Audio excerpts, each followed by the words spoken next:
Hey everybody, welcome to the Herd Fit Podcast with Dr. Sam Rhee and myself, Coach David Syvertsen.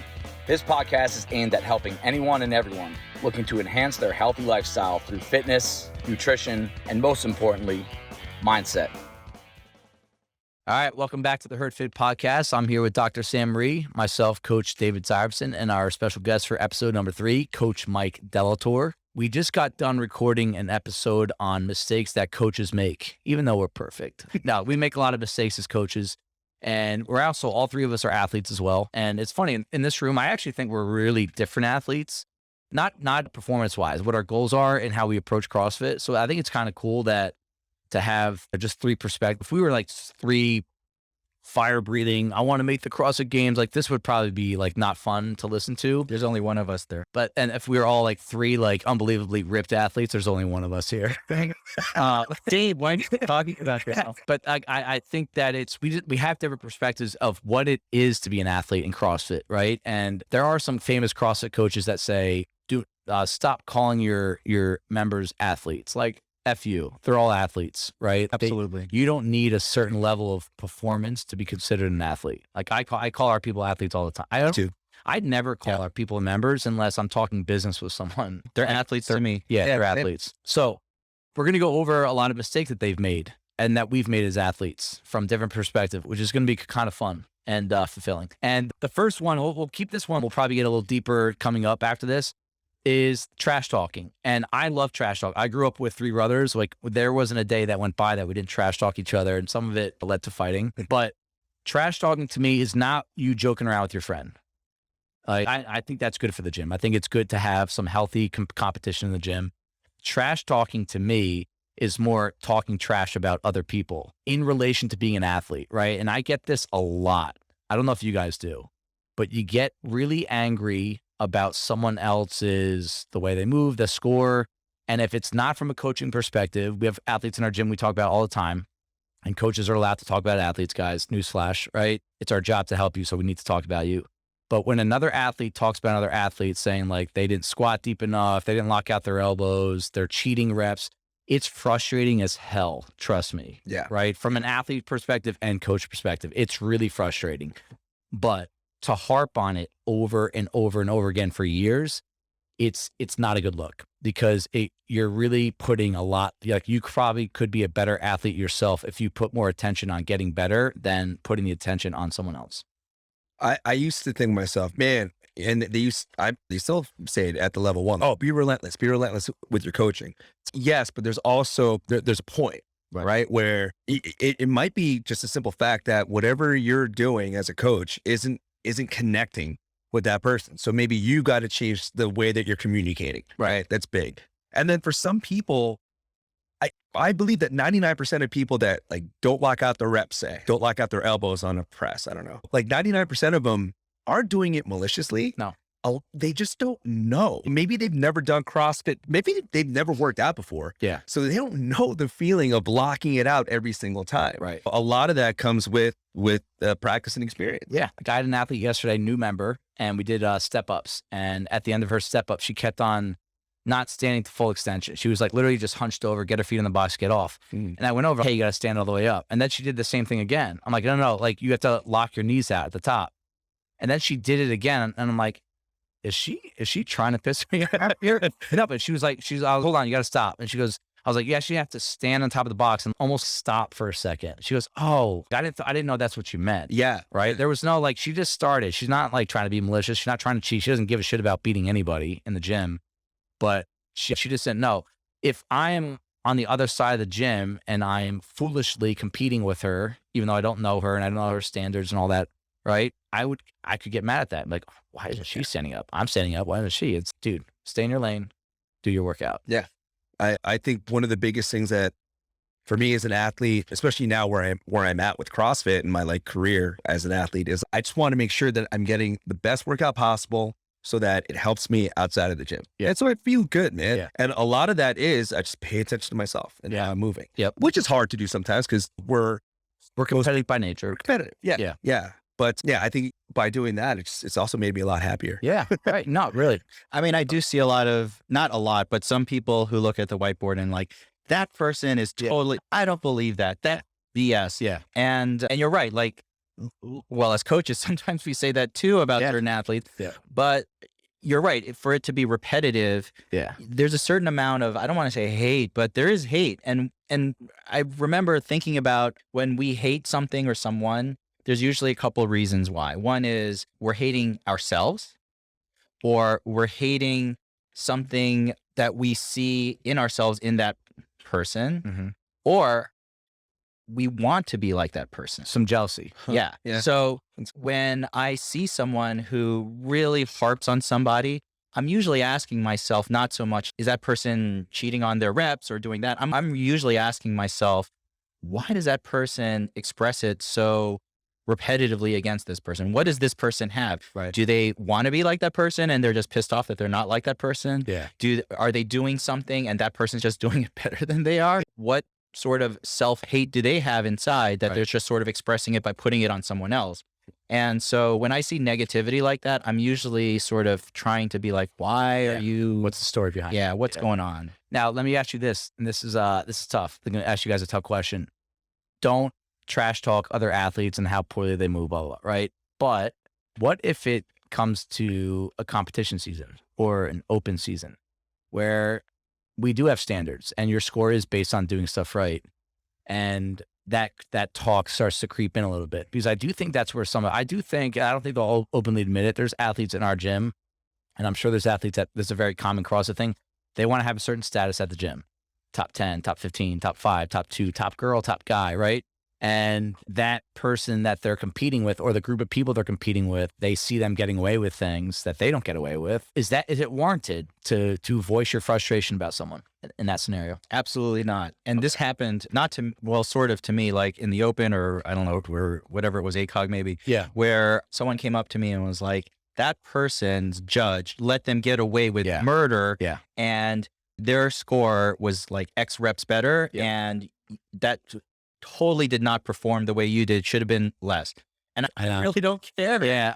I really don't. It's really not, it shouldn't bother you, but if it does, you're allowed to, I don't know what to have. I mean, maybe if the stakes were high, it would. Like a high status, trust me, the stakes at a certain point, I will care. Right. I'm not going to fool myself about it and be that generous about it. Yeah. But at most levels, I don't feel that level. Right. Especially if you're here for leisure sport / I'm here for fitness, it does not matter. Right.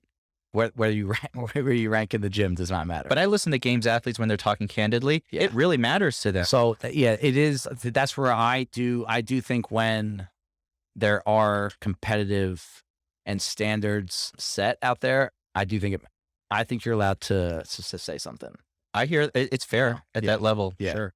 And you have to figure too, when it comes to that level, I mean, it's much more professional, you know what I mean? Like the judges are really on point. Right. So I think there's also that to take in mind, or to keep in mind. I mean, we hear this all the time, even at our local competitions when we go. There's always like some judge that just is not doing their job. Yeah. And I hear that not even from our members, just from like, you're in the crowd listening and watching the people. You're like, that person's like, that bitch is locking out her elbows. Yeah. Like that person's not squatting. Like you hear the complaints all the time.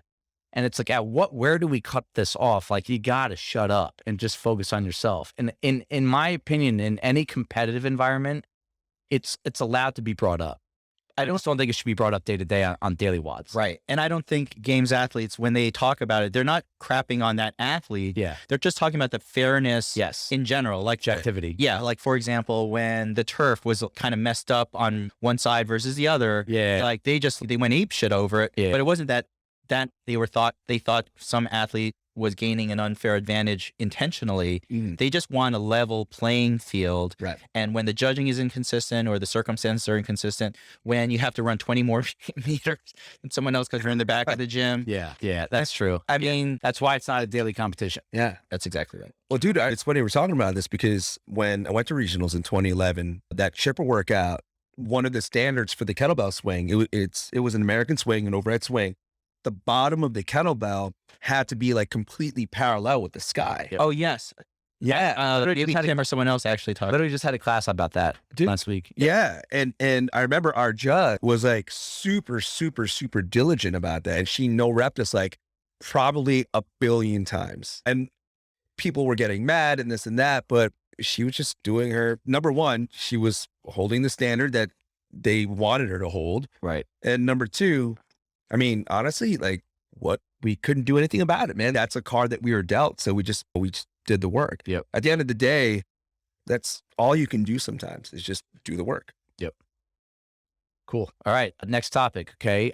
So finding that Bison is a happy place for you. It's a safe place for you. All right. You're there for yourself, right? You come here and you work out. That's why I come. When I come work out, I'm here for me. I'm not here for you. I'm not here for anyone. I'm here for me when I work out. Right. And I think most people are like that. Okay. But in the same sentence, you need to know that this place is not about you, right? This place is here for you, but this place is not here because of you. Right. And I mean that for everybody. The three of us sitting up here, like if we left, for whatever reason, either one of us left Bison tomorrow, Bison's fine. Right. Like it's not going anywhere. It's going to have a great environment, great culture. It's going to be one of the best CrossFits in the world. And so I think it's kind of like an ego check in a way. And I want people to know that when they come here, right, they're going to get help. They're going to get service. Right. But the other people are not here just for you. And I think that's one of the biggest mistakes an athlete at a CrossFit will make is like they have this perception that they deserve something when they come here beyond what anyone else deserves. Yeah. Yeah, dude. You can't make it about yourself. Yeah. If that's your goal is to come into whether it's Bison or another gym and just make it about you. Right. Then, I mean, there are some gyms like that, I guess, but it's not like that here. And it's not like that at, I'd say most gyms I've coached at. It's no one really cares kind of at the end of the day. Cause like you said, like everyone is here really for themselves. Like they're doing this for their benefit. They're doing it because they love it. They enjoy it. They think it's super fun. If you're looking for attention, a place like this might not be the right venue for you. Right. Do a competition, I guess, or something. I don't know. Yeah. Right. I mean, I do know of some people who think internally that way, that they're paying a lot of money for CrossFit Bison, more than a regular gym. And so they deserve either a certain level of performance, a certain level of attention, a certain level of, you name it. But that is the wrong attitude to take and extremely discourteous to everyone else. This is really like you're paying, but it's really a privilege in a lot of ways to be here. When you buy a first class ticket to fly somewhere, right? Yes, you expect a certain level of service, but that does not mean that you can trash the first class cabin and expect the flight person to sit and wait on you hand and foot. Yeah. And as coaches, that is not our job to sit there and service you in whatever manner you think you're accustomed to. Yeah. And then you can drop the barbell or you could do whatever and not have common courtesy for everyone else. Right. Yeah. This place works because we're together as a community. Right. And you are buying yourself a place in the community and working for yourself to get better. But by definition, it only works if everyone is working together to get better. Right. If everyone were selfish a-holes here, you wouldn't want to be here. Yeah, this place, it wouldn't work. Right. So don't be a selfish a-hole, because that's not how you would get better or anyone else is going to get better. Right. So if you expect someone else next to you to be courteous to you, to not drop the freaking barbell, to clean up their crap, to focus on just being a good member, then maybe you should do that too. Right. Well, I was telling Dave earlier, is like Bison attracts a certain type of person for sure. Mm-hmm. Where like 99% of people here are good people, and they stay. Like like-minded people are attracted to each other, right?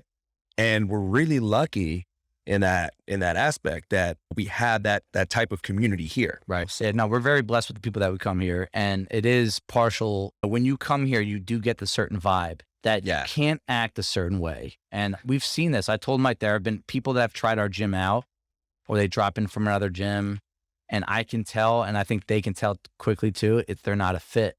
And it's not because of performance. It's not what they look like. It's not what race or gender they are. It's how they just treat the gym and the community, right? Like we're not venting about people dropping barbells. We're saying if everybody did that, this would be a terrible place. Yeah. Right. We're not venting about wanting attention versus not wanting attention. It's if everyone was like, I'm big on if everybody was like you, what would this place be like? I think everybody should act like that. If everyone did exactly what you did, if everyone showed up 5 minutes late to a class, what would this place be like? right? Then stop showing up late. I like stuff like that's my next topic, by the way. that's why that came up in my mind. But these are things that, like to piggyback on something that we talked about last class, like how like Coach Dave favors certain people, right? And again, I've been told that, and I'll always take it as like, all right, maybe I am doing that. Take a step back and try to examine from the outside. But I always want to, sometimes like my reply to that person is usually, hey, those people that say that are usually people that get more attention than the average member. It's funny how that works, right? It's like they already get a lot of attention, and then they're the ones complaining about not getting enough attention. And I think that really revolves around the person not able to take a step back from themselves and say, you know what? Yeah, this place isn't about me. And maybe there's something going on with that other person that I just don't know about, right? Because again, it's not about you and it's not about me either, right? I'm one of the owners and I've been here since the beginning. It's not about me. This place is not here because of me. It's not here for me.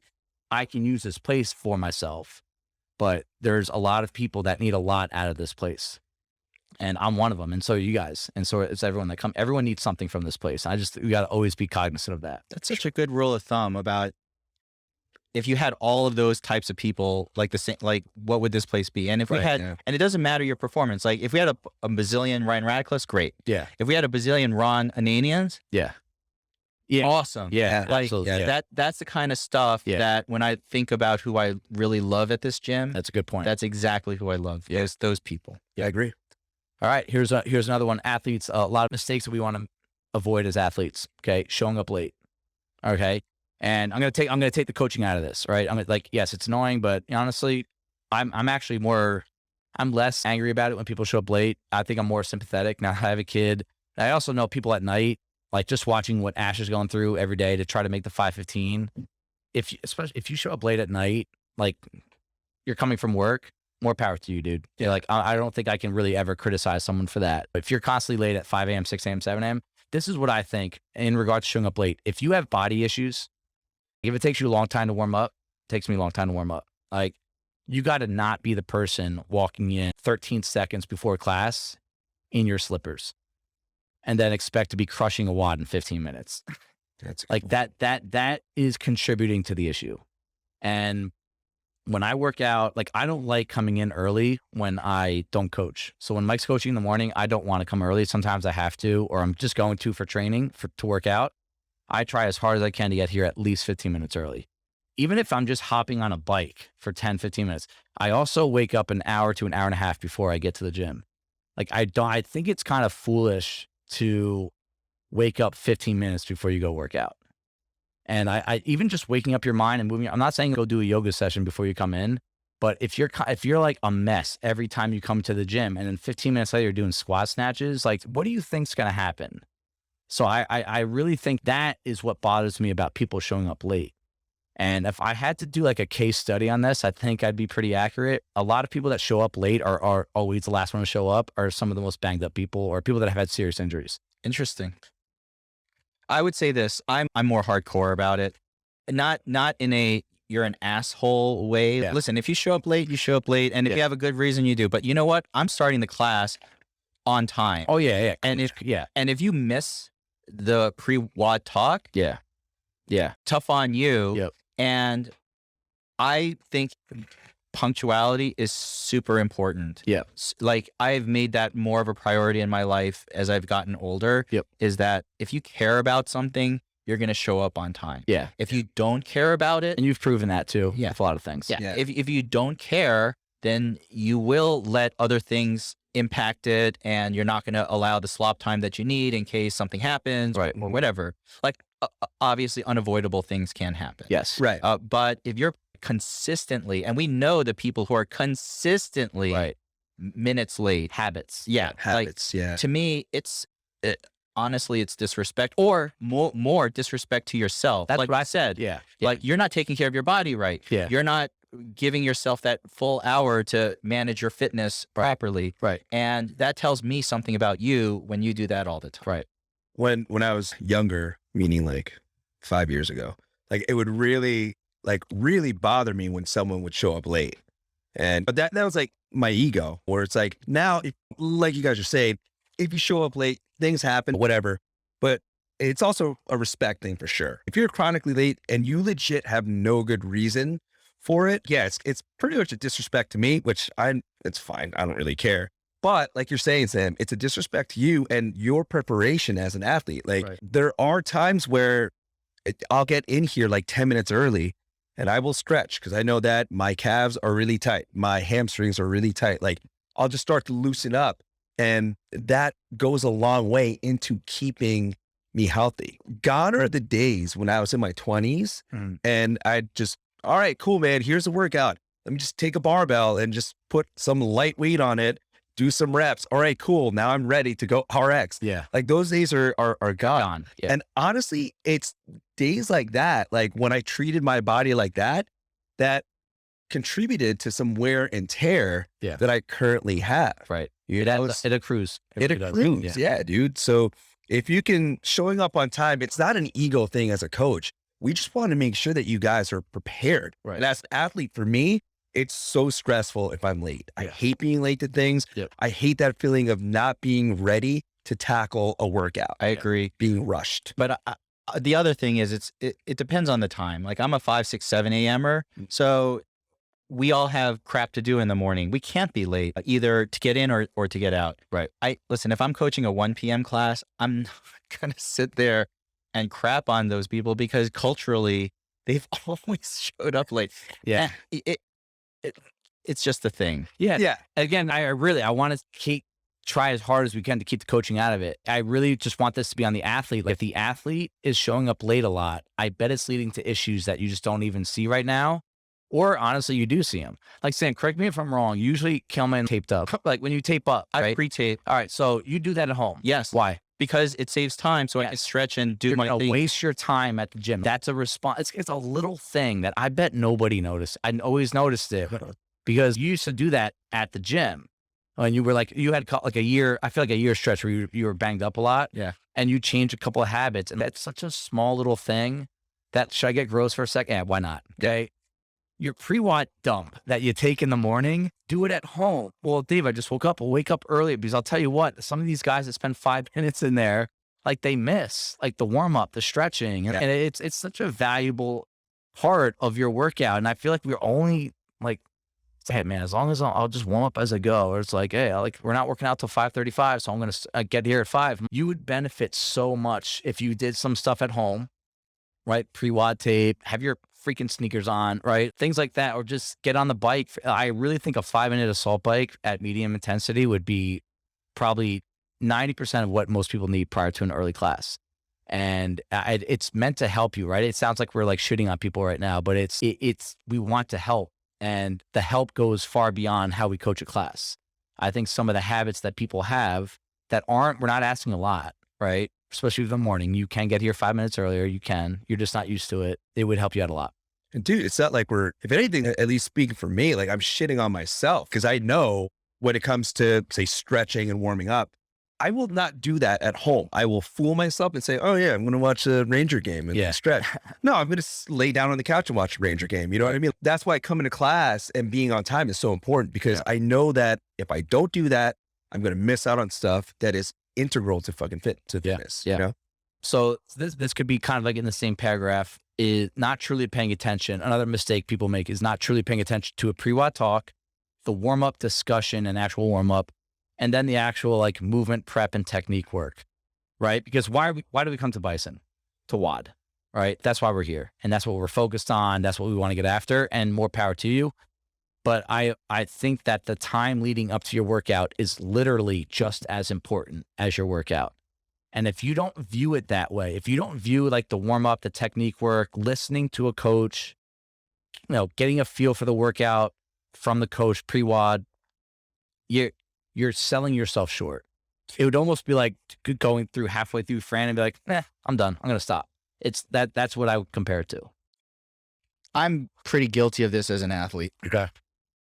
I'll sit there while we're stretching and be like, hey, how'd your pick'em do last? Or I'll be like, yeah, Dave muscle cleans. Okay, yeah, I know. Tall clean. I mean, I am so guilty of this. Yep.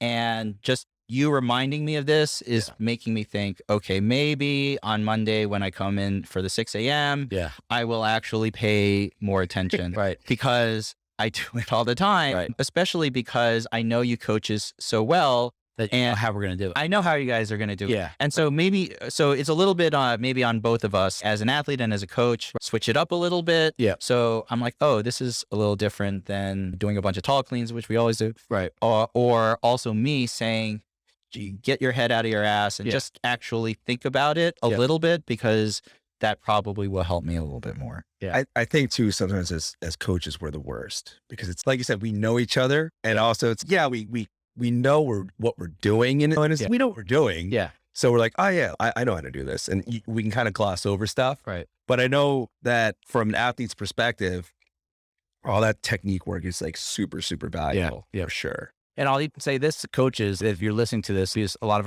all of our coaches are athletes as well. But just remember, like, how you act in a class, people will see. I was just about to say that. Like, they will follow your lead. And whether you think you're a leader or not, if you're a coach here, you're a leader in one way or another. It might be 2 people, it might be 50 people, but people do look at you. And if you're, dicking around during every warm up, they will do the same thing eventually, right? If you're skipping stuff, they'll do the same thing at some point. Absolutely. And I realized, I was just thinking, I don't have the best body language sometimes during warm-ups, and that's probably saying something to other people when they look at me. Yep. And maybe I need to sort of be a little bit more effing professional about it. Yeah. No, and it's to help you. And I remember I had a good friend of mine that she coincidentally had a significant injury too, but she said she stopped doing classes. She wanted to do her own stuff in the open gym back room at another gym.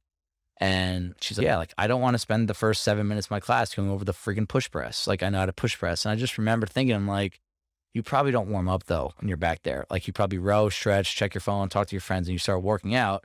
Like, part of the process, honestly, you guys probably don't need to go over the push press as athletes, but it's going to warm you up. At the end of the day, you have to go through the movement pattern. And I think that's also a good time to evaluate how you feel. Like, sometimes I don't really know how I feel until I'm really into a warm up. Yeah. Like, I'll come in feeling like crap, but once I start going, ooh, I got some juice today. Yeah, dude. And I find that out during the warm up. That's why, another reason why I feel like it's important. All right. So letting your outside life dictate your effort and your approach, both in a good way and a bad way. This whole episode has a negative tune to it, which is fine. Not the life isn't all like daisies, right? But this one can go in both directions, right? How many people do you guys know that when things are going well, or that person has confidence, things are going well at home, they had a good run at work, they're making good money, they think they look good. So when they think they look good, they come in, they're like hustling and going after it and smiling and helping people out. But when they don't think they look good, and when things aren't going well at home, they had a huge expense that they didn't know was coming up. They're a jerk to be around. They're being uncoachable. They're being disrespectful. They're rolling their eyes. I hate that. If anyone here is listening that wants to piss me off, roll your eyes while I'm going over a workout. I like trying to give details that are meant to help you and your slow ass out. Try to improve your little baby weight. The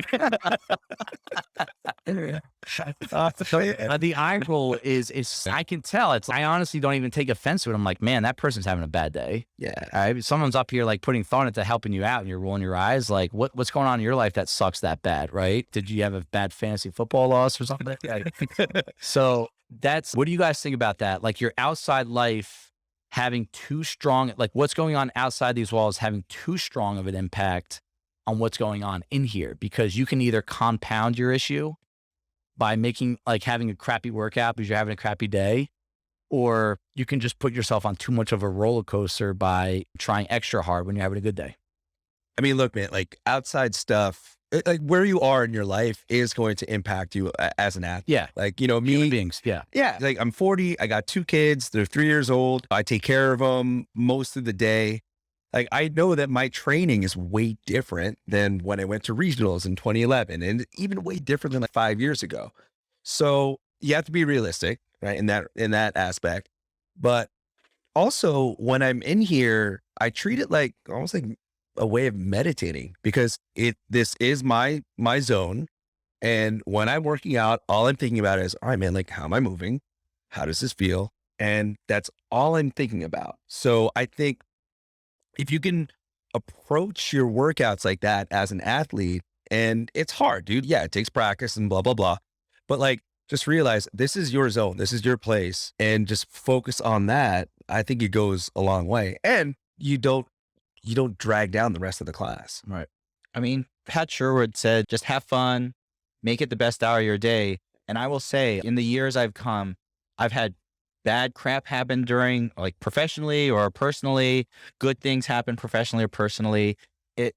When things weren't so great out on the outside, this was my best hour of the day. And it was the only thing I could actually look at and be like, wow, this was good. And the reason was exactly for what you said, Mike. I couldn't think about anything else while I was in the middle of a WOD. You can't. If you think about whatever else is out there, you will, you're in trouble. Because when I'm working out, all I'm thinking about is, this sucks. And how am I going to get through the next 3 rounds? I just have to work on this. Let me get 5 more kettlebell swings. Let me do my 12 sit-ups and then move on to the next movement. That's all I'm thinking about. I can't literally think about anything else. And like you said, that is meditative. When you can actually put yourself outside yourself and do something like that for a while, when I got out of the gym, it helped focus me. Yeah. So for most of my time, like, I can only think of very few times where I've actually been in the middle of a WOD where something tried to push itself in me. Oh, after this workout, I got to do this. Most of the time, it's too easy to push. It's very easy to push that stuff out.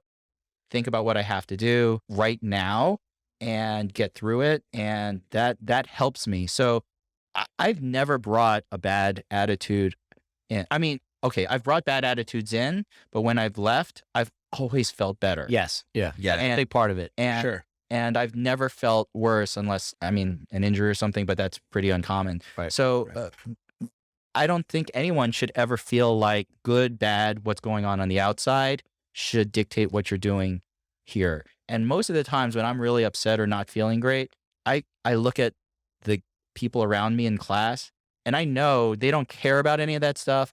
We're together working out. I feel close to them. Mm-hmm. Like, we just went through this shitty workout together and there's some bonding there. Huge amount of And so that's always been one of the biggest things about CrossFit for me. Right. Dude, I was telling Dave, so I've worked in a few places and there's some places I've worked at where the drive there, I would get this anxiety. And like, when I would finally arrive, I would still get like this weird feeling, this weird anxiety.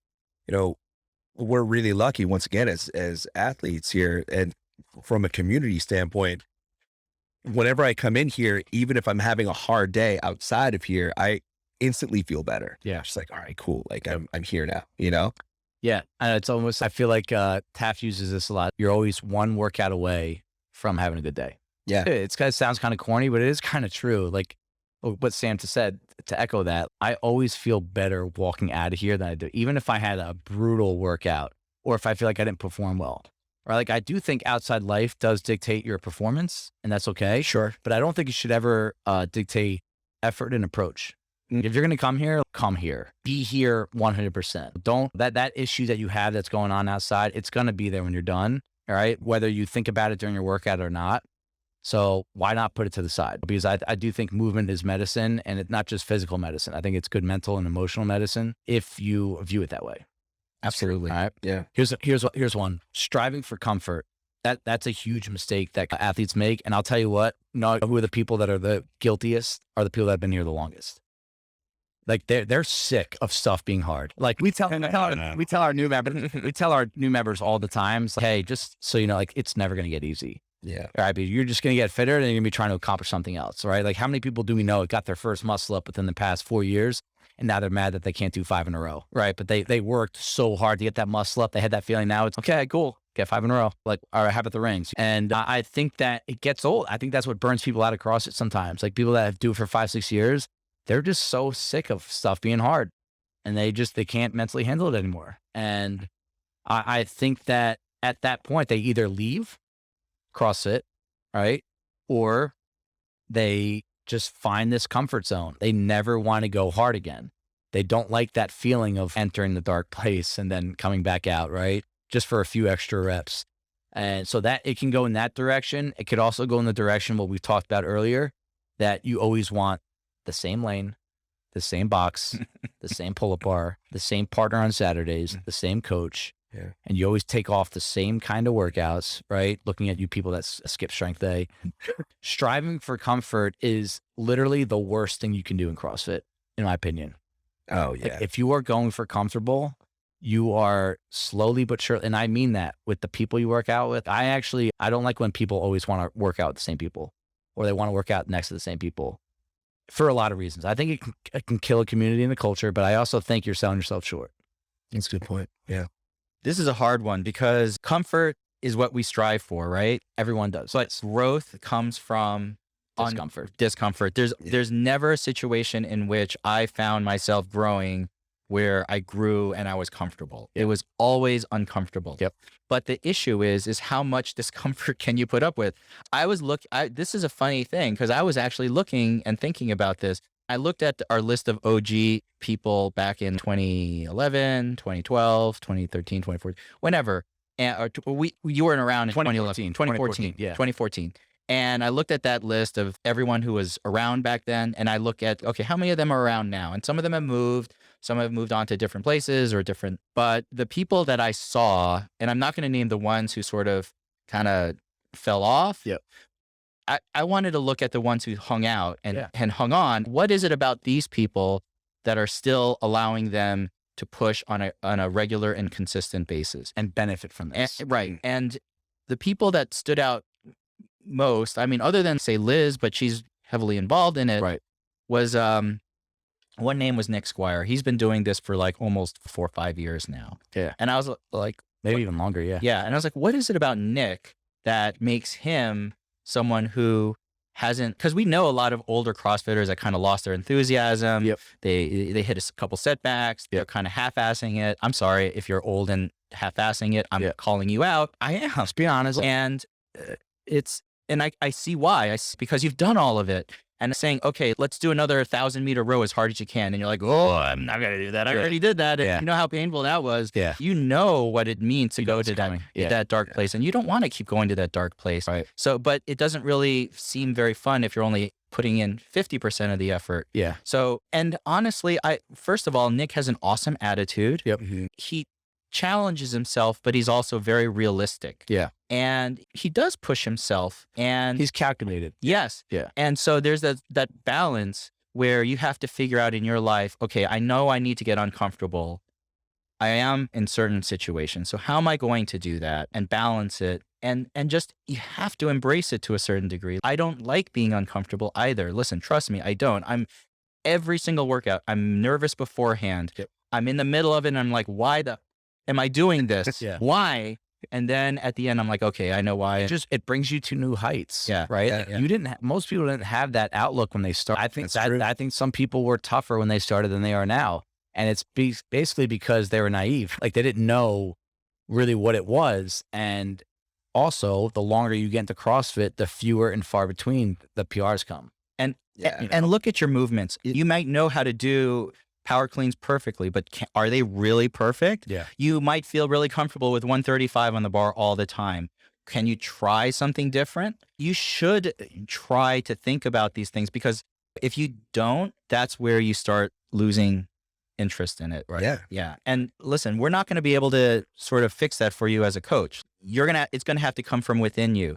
And it's totally fine if you're like, I'm in CrossFit, and just like you did, you moved into like performance for a little while and you learned something from there. Mm-hmm. But honestly, if you really believe in the CrossFit methodology, you're going to have to come back, because I honestly believe there's very few things in fitness that has as much potential and is as open-ended as CrossFit is. And it's always going to be there challenging you if you decide to take it up. Listen, if you don't want to feel uncomfortable anymore, if you don't want to do that 1,000-meter row, good on you. But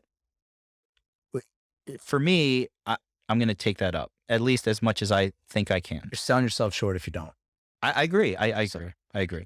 There's always something to get better at. I think that's something that people have to realize. I've talked about it all the time. That's the hardest part for me as an older CrossFitter, or for having done this for X amount of years, is like sending myself to that place where I know it's going to hurt really bad. And look, like, I don't do that all the time. Is There's that like limit, right? And Yeah. every workout has a different sort of purpose, a different sort of goal, but the workouts where you have to send it. Yep. And you got to be all in order to get the full benefit of whatever you're doing. And a lot of, dude, Sam, like you're saying, a lot of that is on the athlete. And don't compete against yourself. I think a lot of the things that older athletes do is they're competing with themselves. And Nick Squire does not compete. He doesn't look at his PR when he's doing his hang power clean. If he does what he thinks is pretty good that day, like with his effort, he's really happy with it. He's not trying to say, okay, 3 years ago, I hit 285 on that, so I got to do that now. You do that and you're sunk. Like that being uncomfortable does not mean reaching where you were before. Right. All right, next one, athletes that try to coach / not knowing their place. So this is what I mean by that. I'm all about people helping other people, whether you're a coach or not. There's a line that I think some athletes will go over to try and almost to teach and coach somebody else. There's someone that is not with us right now that was with us the first few years, and she did this all the time, and it pissed me off so much because it revolved around nothing with my own coaching or ego. It revolved around that person did not know enough about the athlete. And that athlete was always about go harder, go heavier. No, go heavier. Go, oh, you got that? Go heavier. And I'm watching like this person that they're talking to, like their knees are almost touching when they squat because their knees are caving so much. But, you know, they stood it up. So this athlete is, yo, go heavier, go heavier. And it really made me despise that person. Maybe that's my own fault, but it's true. And that was like she always used to say, oh, you don't like me. You don't like me. I'm like, shut up. Like, shut up. I do like you. Yeah. You're disrespectful to our gym, my brand, the coaching, the athletes. Like to really coach someone, you need to know their story. Yeah, dude. You need to know what they're going through. You need to know what they did last week. You need to know what's bothering them. You need to know their history. Right. And that only comes with time. Right. Like someone that just started at our gym last week, I'm going to coach them to the best of my ability. I don't know enough about him or her to really, really coach them. But if that person is here 2-3 years from now, I can really coach that person because I know what they're going through. We talk. I observe. Some random person that just met you in class 5 minutes ago telling you what weight to put on your bar, you got to know your place. That when you're here as an athlete, like you're not going to hurt anyone's feelings in the world if you never coach any person. Yeah, for sure. The impact you're making there it can be helpful. And I've seen other athletes help other people, but you need to know when and when not to. And if you're not sure, don't bother. I mean, even just taking a class for myself as a coach, when I'm in class, I'm an athlete. Yes. So if someone asks me a question, I'm not going to say, oh, fuck you or whatever. Like, I'm going to help them, but I just want to get my workout in. Right. I feel like people are trying to be helpful for sure. But, you know, Dave, like you're saying, that's the danger when like you don't know a person's backstory. There's people in here with physical limitations. They came in with physical limitations. So I know that maybe this person can't get below a parallel in their squat. And if you don't know that, if you don't know that person's story, what's going on. Right. The athlete next to them is, oh, you should go a little deeper. Get heavier. And then it's suddenly, Exactly. No, you just don't know. You don't pay attention to the other things. Like I'll watch when we do a heavy day, I have made a habit over the years. If I see someone like on a really tough set, single, double, triple, whatever, I'll look at them like probably 30 seconds to a minute after the set, not right after. Once the endorphins wear off and the adrenaline's gone, they kind of like here grabbing their knee, like all of a sudden doing a pigeon pose in the middle of a WOD. It's all right. I noticed that. I will see that. I am not going to go tell them to go heavier. I will go to them like, hey, you're done. Or just maybe try to clean it up a little bit. And whereas someone else, yo, you got it last set. You got the 10 more pounds. You were not watching because you're not coaching. Right. So like a coach, it's an hour, like in an hour class, it's an hour-long job.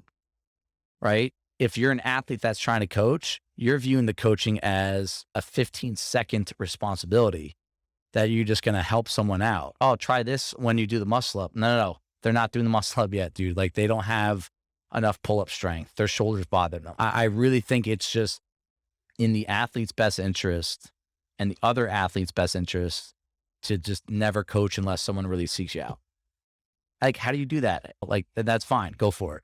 But know your place as an athlete here. I think I learned this just coaching last Saturday when, as the coach, there was an athlete doing overhead squats. And that was the comment I made earlier is, oh, your first couple are really good. I mean, a little shallow, and then you start to go deeper. She's like, yeah, my right knee isn't really good and it really clicks a lot. And so I have to be really mindful of it. And I was really glad I wasn't in the middle of the WOD telling her to go deeper. I told her afterwards, like I was talking to her, because if I did, and maybe she disregarded what she was feeling and just kept going, I could have possibly had some issues. It speaks to me about coaching when you don't know somebody well, that you have to be very mindful. And as an athlete coaching another athlete, you're probably the least, unless you happen to know that person really well, you're probably the least knowledgeable about that other athlete. And I really respect the coaches, like you said, who really know the ins and outs of athletes day in and day out. It's not easy. I remember on an open gym, the day that Stephen O'Day hit his bar muscle up, right? Well, I was thinking about it afterwards because I saw him. I was like, that was great. And I did give him some tips. I talked to him about how that last part of the bringing the hips to the bar has to be really quick with that turnover. Right. And he did get it. And at the time I was like, oh, I helped him get it. Yeah. And then afterwards I talked to him and he's, yeah, I was trying to do it a couple more. And like my shoulder's a little, like it's not feeling great. Right. First of all, I felt really badly because I helped him, but then maybe I didn't help him. Right. I was worried about that. But then I was like, well, the other thing is as a coach would know how many reps to do. And I saw him and I wasn't thinking about that. He had done probably like 15 attempts beforehand or more. Yeah. And then once he got it, he did 4 or 5 more maybe after that. Right. And I was not in coach mind. But if I was in coach mind, I would have been like, you got it. All right, chill. You just worked your shoulder off 15, 18, 20 times. I was just in next door athlete mind where I was like, okay, just move your hips like up quicker. And then he kept going. And I was just like, yeah, that's the thing. There's a totally different mindset when you're just an athlete giving advice as opposed to a coach who is thinking about it and thinking about it and thinking about it. Right. Mm-hmm. And seen that person do it several times. Right. Too. That's it. Last one I have, it's 2 combined into one, but it's ego. And I don't want to just say ego. Like it's a little too broad. So ego, and the bullet point I have underneath it is putting excuses on outside factors rather than yourself. And I bring this book up a lot that Adam Ramsden gave to me called Extreme Ownership by Jocko. Right. Jocko. And it's just, I mean, even George Sedaris has now had his entire company buy it and they're all reading it, talking about it. It's kind of cool. He's telling me what some of the stuff they're doing with it. Mm-hmm. And it really does, if we could try and convince ourselves, even though this is not always true, but if you can kind of put yourself under this mindset that everything that's happening that is going wrong, or every negative that in relation to CrossFit, your body, your health, is your fault. All right, what would the response be? Like where would your mind go if I had to say, hey, Dave, the reason why you're really bad at pistols, right, is completely your fault. Break that down for me and let's go from there. Right. Rather than I could probably give a lot of different like lame excuses that are just are just put out there to make myself feel better. No, it's because you overprogrammed them, Dave. And if you're that I'm injured, you did too many of these. So I think that if we get away from placing blame on others, right, and we're talking about mistakes that athletes make. If you get away from putting excuses on other things, other people, programming, coaching, right? And really step out, look at yourself from the outside perspective and be like, all right, what can I do to get better? I think that's all you would need to get better. I don't think you would need any other excuses to get fixed. And I'm big on that. That's where I want everyone to be like, I want you guys to be like that as coaches and athletes. I want myself to be like that as a coach and athlete. Is if I'm unhappy about something or I think something's going wrong, what can I do to fix it? What can I do to improve the situation? Oh, dude, I mean, the wear and tear, I make it sound like I'm like crippled. I'm not. Like, I'm not. I'm fine. But, you know, a 40-year-old body, I'm 40, a 40-year-old body it definitely behaves way different than like a 25-year-old body, right? So, and a huge part of that for me is the wear and tear that I've experienced through the years, and not just through CrossFit, but I've been lifting heavy for a long, long time. I was into cross country. Oddly enough, I was into cross country for for a while. I was running a lot. There's things that have accumulated over time that I know are my fault. So like the wear and tear that I feel, I know that, man, no one did that to me but myself. And if as long as I can take ownership of that, it helps me move forward. Then it's, yeah, dude, like, all right, this is what's going on. You did it. What can you do now to make it better? Yeah. And dude, you're right. If athletes can keep that in mind, like, all right, what am I doing that is affecting me? What can I do to make the situation better? Even if it's just a tiny little change. Like maybe it is getting to class 5 minutes early, like waking up 5 to 10 minutes early. Maybe it's trying to go to bed like a half hour early, 10 minutes early. I don't know. Like stuff like that, taking that ownership will make a huge difference. I don't know. I don't know if I should bring this up because I don't know if we want to talking about injuries is not so great in CrossFit. Yeah. And maybe I won't name a name, but well, I'll bring it up and then we can see where it goes. Are there things where the athletes, was this my fault or it just happened? So someone was benching and they blew a pec out, right? And they had surgery. And I was thinking about this guy.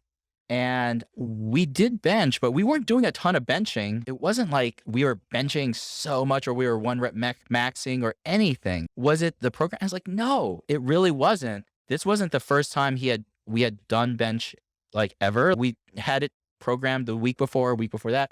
So that's not it. And it wasn't like a 1 rep max situation or some other really unsafe situation. There was a spotter there actually. And it wasn't that it was an unsafe situation. And so could that athlete say, this is my fault, I need to own this? Or is this just a really unfortunate situation where, because I know some athletes that would say, this is the gym's fault. Yeah. Yeah. And there would be people who are bitter about something like this. Yep. And I can tell you that in some situations, and it's more obvious than others, it certainly, I don't think, was anyone's fault. It happened. Right. And so it can happen to any one of us. Yeah. Right. Yeah. And so where does that put us with this extreme ownership? Yep. Well, now we know the background of this athlete. Like Dave and I have known this person for a very long time. Yep. And they have coaching experience. Yep. And they take care of themselves. Awesome person. So good about taking care of themselves. Very, very smart. Yeah. And this is one of those situations where it just happened. Right. I mean, it could be something as simple as he was dehydrated and like his water intake wasn't great for the previous like couple of days. And it just decided, the tendon just decided to go. That's a hard part about being an athlete, whether it's CrossFit or some other method of training or some other sport, right? There's some times where things like this just happen. I remember, because and I'm friends with this person. I've known him since 2012. Was at his weddings, at my wedding, right? And it ruined my day because I just felt so bad for him. I felt so bad. He was in so much pain. And we all knew before he even went home, I'm like, that shit's torn and ruptured, right? And I remember talking to a couple people that day, like PTs, also doctors, right? And it's almost like people are, are you okay? I'm like, I'm fine. Like, why? But like, I respected it and appreciated it. Some people are like, are you okay? Because it's tough to see. It's tough to watch someone go through something like that. Yeah. We've never had a situation like that at Bison before where someone got that hurt in a workout, right? And it kind of just, I had this pit in my stomach the whole day. And I never had this feeling of, what did I do? What did I do? Did I go back and look at the programming? Absolutely. I was like, am I looking at the other 150 people that came to the gym? Is anyone else banged up right now? And it's like, you have to do that. You have to self-examine. You have to be able to do that. But I remember the doctor and the PT were like, hey, just so you know, there's nothing you did that was wrong. And I was like, I never really went down the path of, did I do anything wrong? But I did look into, all right, I need to make sure that this doesn't happen again. Everything I can do within my power, right? Again, extreme ownership. What I'm not going to do is be like, that's his fault. You didn't warm up enough. But the answer was, and this is also a very, not I want to term it as fun, an interesting debate. If you guys pay attention to pro sports right now, like sports, injuries in sports right now are rampant compared to 10 years ago, 20 years ago. Mm-hmm. Like ACLs, Achilles, and tendons, like so much more a lot of soft tissue injuries, right? And nobody can figure it out. Nobody can.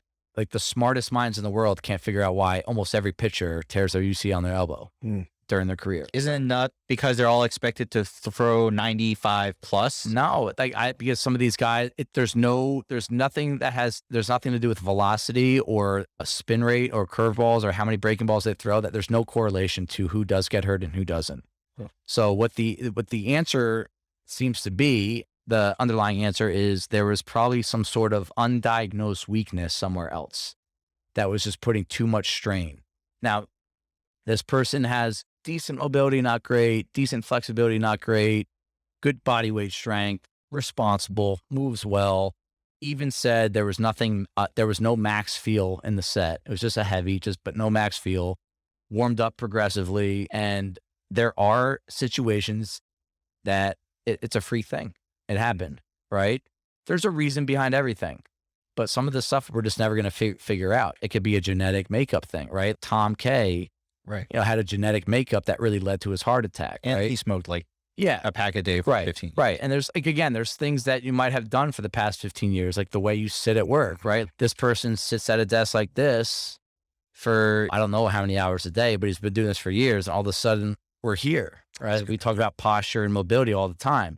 A lot of our athletes do that. Now you're scaring me. I know, but why doesn't it happen to them? And these are some of the life's questions we can't answer. And I've talked to him several times since then. And again, just a great dude, great mindset right now. I'll be back in 6 to 9 months, full bore, blah, blah, blah. And it takes a special person to go. And I think this is part of what makes him a good person or a smart, successful person is he did not reach out and be like, yo, F you for programming that, dude. You got me hurt. Because there are some people that would be unbearably bitter. Oh my God. Yeah. There are people right now that are bitter. They're very bitter about something that hurts on their body. Yeah. And it's always someone else's fault. Yeah. I blame Bison. Yeah. Blame Bison, blame CrossFit, blame Dave. Right.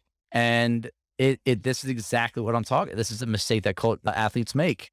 When's the last time you heard that person ever say, you know what? I just sold myself short in a few areas. You almost never hear it. You really, and that's a great point. When I hear someone say that, my respect for that person goes up a million. I think the lesson I'm taking away from this right now is extreme ownership also means if something happens, owning what you do afterwards. Yeah. Because shit will happen. Yes. And sometimes you will not expect it. I tell people that all the time, dude. Yeah. And so I shouldn't be either surprised when shit happens. Right. And the next thing I need to do, because it may be out of my control. Right. Maybe I contributed to it in some way. I'm not sure. Maybe I'll never know. Right. But what I can do is decide what I'm going to do. Your response. After that. Condition your response. Right. So that you should figure that out now. Right. So that ownership is that if that happens to me, how am I going to own my response afterwards? Yes. And when I see this athlete, I'm going to be like, okay, this is how I'm going to model myself. Right. When and if something similar were to happen, how am I going to own it and move on from it and not sit there in bitterness, blaming someone else and not moving past it. It's not a good look. So if anyone out there is bitter about that, every time something bad happens to themselves and it's always somebody else's fault, right? It's a bad look. And you're not accomplishing anything other than just kind of fulfilling your own your hit to your ego, right? If a coach comes in and gives more attention to somebody else and you want to bitch about it, it's in the same exact ballpark. It's a bad look. It's not making you better. That's the problem. It's a bad look. Mm-hmm. It's a very, very self-centered look. All right. So I think that was a good mix of probably some venting on our side, but I know athletes want to vent about their coaches as well. And again, the three of us probably have learned from more of our own mistakes. And I think that's part of where we're coming from. And I don't know if everyone really understands how much we see here.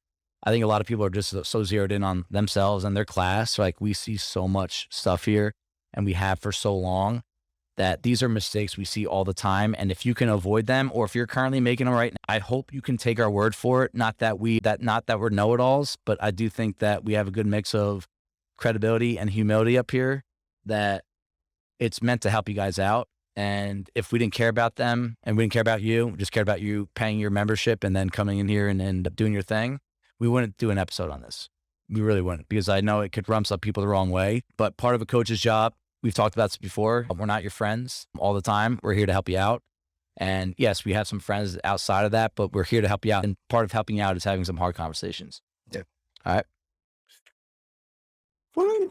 That's good. Thank you, everybody, for taking the time out of your day to listen to the Herd Fit podcast. Be on the lookout for next week's episode.